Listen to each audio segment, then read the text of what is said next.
साधु बन जाए तो हम भी जाके आरती कर लेंगे, हमारा बेटा साधु ना हो जाए।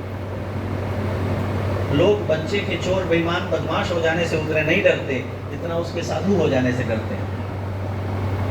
जरा भी लक्षण इधर उधर होने लगे तो कहते हैं घेरो, जल्दी ब्याह करो नहीं साधु हो जाएगा। बहुत अच्छी साधुता के चिन्ह लिए तमाम लोगों को इस दुनिया ने फंसा दिया, केवल इस डर से कि कहीं साधु न हो जाए। यह देश जो पीढ़ियों से साधुओं की चरण रज लेता आया है, उसी देश में अभिभावक इस बात से डरते हैं कि हमारा बच्चा साधु न हो जाए।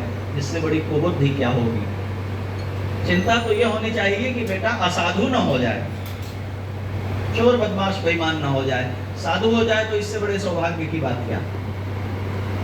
लेकिन तैयार नहीं है। तैयार है क्या? नहीं, हम हाथ नहीं उठवाएंगे क्योंकि हम आपका दुख जानते हैं। मैं केवल एक निवेदन आपसे कर रहा हूं। जो स्वरूप है, जो तेजस्विता है, जो चरित्र है, वो कैसे निर्मित होता है और भगवान श्री राम उस बात को कैसे व्यक्त कर रहे हैं। राजकुमार हैं, राजा के पुत्र हैं, पर क्या संस्कार है।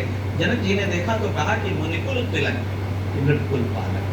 प्रथमतया जो इनकी दिव्यता है, जो इनकी आभा है, वो ये बताती है कि ये किसी मुनि के कुल के तिलक हैं, उसका उद्धार करने वाले हैं, उसको कीर्ति दिलाने वाले हैं। लेकिन जब धनुष बाण दिखाई पड़ते हैं इनके, पहली दृष्टि तो मुखमंडल पर जाती है, तो उसमें जो तेजस्विता है, धर्मनिष्ठा है, वो इन्हें मुनि कुमार बताती है। पर जब इनका धनुष बाण देखते हैं, जब इनका पराक्रम दिखाई पड़ता है, तब लगता है कि ये किसी राजा के उत्तराधिकारी हैं। जनकपुर में सुंदर सदन विद्यमान है, दर्शन करने वाले जाते हैं। और हमारे यहाँ गीत में, मंगल में, विवाह के उत्सव में सुंदर सदन के गीत गाए जाते हैं। वहाँ विराजमान कराया, सारी उनकी दिव्य भव्य सेवा शुश्रूषा की गई, वहाँ पधराया गया। और जो धनुष यज्ञ की लीला थी वो आगे बढ़ी। गोस्वामी जी महाराज ने कई प्रकार से उसका वर्णन किया है। एक रूप में वो स्वयंवर है, दूसरे रूप में वो धनुष यज्ञ है।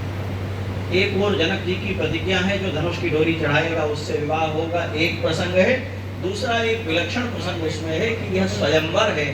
धनुष यज्ञ के बिना ही जानकी जी किसी वर का चयन करेंगी और वो पुष्प वाटिका के माध्यम से घटित कराएगा। जब वर मांगा, प्रार्थना की, उसी समय जानकी जी के साथ की एक सखी जो पुष्प वाटिका में चली गई थी देखने, लौट कर भाव विह्वल होकर के आई और उसने जानकी जी को कहा कि चलो चलो, दो सुंदर राजकुमार आए हैं, उनका दर्शन करके आएंगे। कौन राजकुमार हैं? बोले कल जो जनकपुरी का दर्शन करने आए थे, वहाँ निवास करके श्री राम जी और लक्ष्मण जी गुरु जी से आज्ञा लेकर गए थे नगर दर्शन में, और नगर के लोगों को उन्होंने दर्शन दिया और दर्शन नहीं दिया। जिन निज रूप मोहिनी डाली, इन्हें स्वबस नगर करना दी। अपने रूप की मोहिनी से मानो जनकपुर के लोगों को वशीभूत करने के लिए दोनों भाई गए थे, दर्शन करके आए थे। किशोरी जी राजमहल में हैं, उन्होंने दर्शन नहीं किया है। एक सखी गई है और वो बुला करके ले जा रही है कि आप चलो पहले उनका दर्शन करो। परम शीलवती, परम धर्मनिष्ठ जानकी जी गौरी जी का पूजन कर रही हैं। और कोई सहचरी, कोई सखी कहे पूजा बाद में करना, चलो पहले राजकुमारों को देखाएं, तो प्रशंसा करेंगे क्या? अच्छा मानेंगे इस बात को क्या कि हम पूजा कर रहे हैं और ये कह रहे हैं कि चलो पूजा बाद में करेंगे, पहले तो राजकुमार आए हैं उनको देख लें। कौन है ये?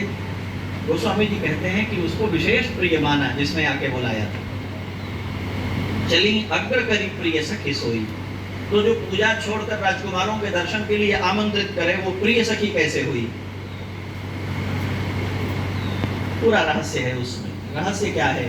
जानकी जी गई, गौरी जी का पूजन किया, पूजन करके प्रार्थना की और निज अनुरूप सुभग वर मांगा, मेरे अनुरूप वर प्रदान करिए। तो पार्वती जी, गौरी जी सोच में पड़ गई, इनके जैसा तो तीनों लोक में कोई नहीं है, अनुरूप वर कहाँ से मिलेगा? क्योंकि कोई दूसरा नहीं है।